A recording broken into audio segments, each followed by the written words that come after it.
Okay, so the first thing we're going to do is dress our hoop. And so what I mean by that is put the fabric into the hoop. It's called dressing your hoop, and we use the same kind of terminology when we're doing punch needle as well.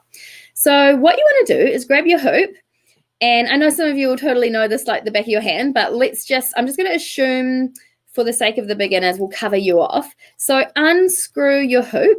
Now you might be using one of our Rico hoops, which is a non-slip hoop. I'll explain that in a second. Or you might have a wooden nudge hoop that you're making it in, or any hoop that you've got. So whatever you've got, let's separate it out. I'll just show you why I like these Rico hoops. Is they have this groove that fits between the two sides of the hoop, and it just means it means your fabric kind of grips better as you tighten it, and it holds it a bit more taut. But it's not necessary. I just like stitching in them, and they're beautiful. Okay, so separate out your hoop and get your fabric. And some of you, I noticed, were saying, should you iron it? And I've actually don't iron. I've never had to iron my fabric. If it was like mega creased, maybe, but it actually stretches out once you dress it in the hoop. So I think it will be okay. Okay, so you've got your two sides of your hoop. So put the inner on whatever workspace you're working on. Okay, so that's mine there. And then grab your fabric, which I've managed to get lipstick on. That's a good look. And lay it on top. I'm just conscious you can't see my full, Matt, do you want to make it the full bench top? Okay, so just to recap, you've got your inner of the two hoops, so the smaller one, sitting on your workspace, your bench in front of you, or your table or whatnot. Then put your fabric on top, and then get your outer hoop, and you're going to need to unscrew that a bit, because now with the fabric in between, it will need to be a bit looser. So unscrew it a bit more, and then place that over the top and around so that it grips into the inner hoop with your fabric in it. And so now that you've done that, it will be quite it'll be quite loose. So see how the fabric's just really loose. So what you want to do now is we want to get the fabric as tight in the hoop as we can. So all I do is I kind of just go, like, I'll tighten it up quite a bit now, but I still want it to have a little bit of give, because, and just check it sometimes pops off. As you go around, just gently pull the fabric. We're just pulling it towards the back so that it's tightening up. So go right around and then screw it up a bit tighter again.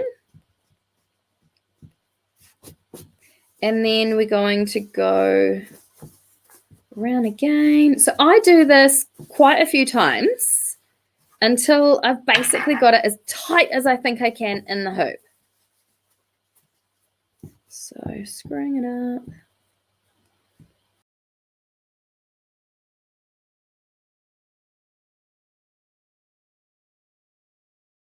Okay, so keep going around and just keep tightening it.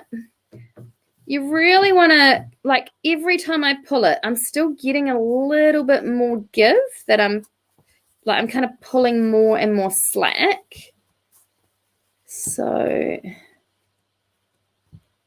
just keep on screwing it tight. So at the moment, like, if I push down on that, I can touch the workspace underneath, but only with a bit of pressure. So that's looking pretty good for me. It doesn't have to be perfect with embroidery. It's actually more important with punch needle that you get your fabric super tight, because you're actually punching down into it with a tool and you want it to stay in place. But it will help your embroidery journey. Like, it'll help you. It'll just be easier and more enjoyable if the fabric's quite nice and tight. Okay, cool. So just do one last tighten there. I'm actually not going to, mine has a screwdriver closure. I can feel mine's got nice and tight, so I'm going to leave it there. But if you feel like you're not actually managing to tighten it very much, I would grab a screwdriver and just give it a little tighten. But it's probably not too important. Cool. So once you've got your fabric in your hoop and it's feeling nice and taut, we can actually trim off some of this excess fabric. You don't have do, can you just show me again now, Matt?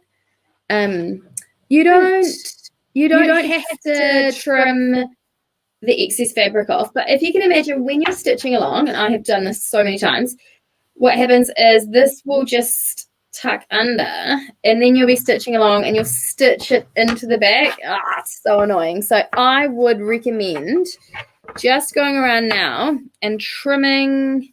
So I'll show you what I'm going to do. I'm going to leave about, I don't want to estimate, I'm just leaving like a 2 to 3 centimeter excess of fabric around the edge.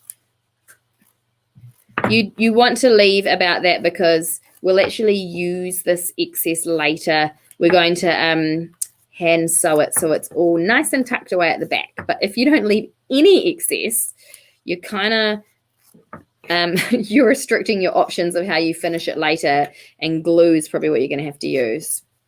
So just go around. I am using my little embroidery scissors, but if you've got some decent size sewing scissors or kitchen scissors, you might actually find that quite a bit easier.